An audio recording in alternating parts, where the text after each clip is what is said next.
د کولوسیانو په نوم خط 2 باب. زه غواړم چې تاسو په دې پوه شئ چې ستاسو دپاره او د لودوکیانو دپاره او د هغوی ټولو دپاره چې ما په شخصي طور نه پیژني څومره خواري کوم، د دې دپاره چې د هغوی په زړونو کې تسلي پیدا شي او چې هغوی په مینه کې د یو بل سره تړلي وي او د پوره پوهې سره ترقي وکړي او داسې به د خدای راز یعنی مسیح وپیژني. د حکمت او معرفت ټولې خزانې په هغه کې جمع دي. دا زه د دې دپاره وایم چې څوک تاسو ته په خوږو خبرو دوکه در نه کړي، ځکه چې اگر که په وجود کې ستاسو نه لرې یم خو په روح کې ستاسو سره یم او زه ستاسو په وجه خوشحاله یم، ځکه چې زه وینم چې تاسو باقاعده په خپل ایمان کې چې په مسیح دې قایم یې. نو تاسو چې مسیح عیسی په طور د خپل مالک قبول کو هماغه شان د هغه په یووالي کې ژوندون تیروئ او په هغه کې د ونو په شان بیخ ولرئ او د ماڼۍ په شان په هغه بنیاد ولرئ او څرنګه چې تاسو تعلیم اخیستی دی هماغه شان په ایمان کې مضبوط اوسئ او د خدای ډیر شکر کوئ. د خپل ځان خیال ساتئ چې هیڅوک هم تاسو په خپل فلسفیانه او بې مطلبه ټاګۍ کې گیر نه کړي، ځکه دا حکمت د مسیح نه دی بلکې د انساني روایاتو او د دنیا د ابتدایي خبرو په مطابق دی، ځکه هر څه چې خدای دی هم هغه شان مسیح په خپل انساني حالت کې په کامل طور هم هغه دی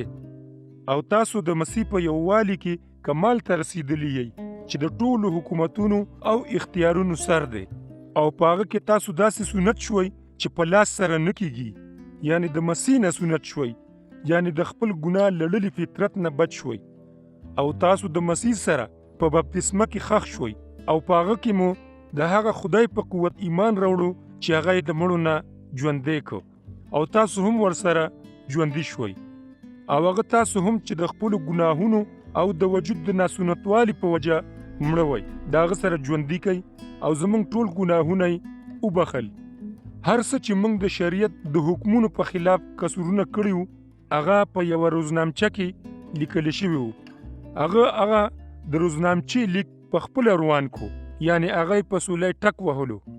او زموږ د مخې نه یې لرې کو او هغه شان هغه د حکومتونو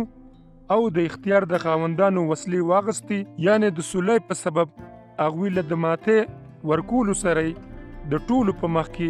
ماتې خوړلي دښمنان څرګند کړل.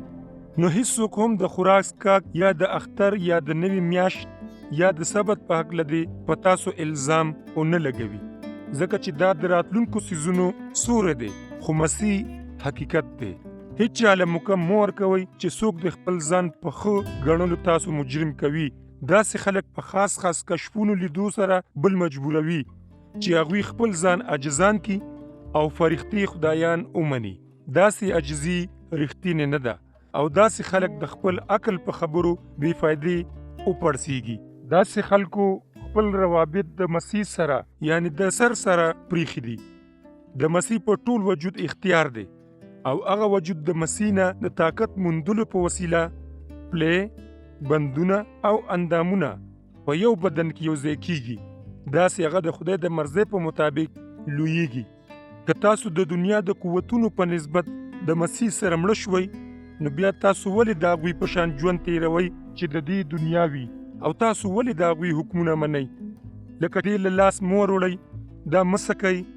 او په دې مه بلوسیږئ. دا ټول څیزونه په استعمالولو کې به ختم شي، ځکه چې دا حکمونه او تعلیمونه انسان جوړ کړي دي. داسې ښکاري چې د دې حکمونو بنیاد په حکمت کې خودی شوی دی. د مثال په طور هغوی د خپلې مرضۍ په مطابق عبادت کوي او د دروغو عاجزي ښکاره کوي او د فقیرانو په شان په ځان سخت تیروي. خو داسې حکمونه بې فایدې دي، ځکه چې هغوی د نفساني شوقونو په قابو موندلو هیڅ فایده نه ورکوي.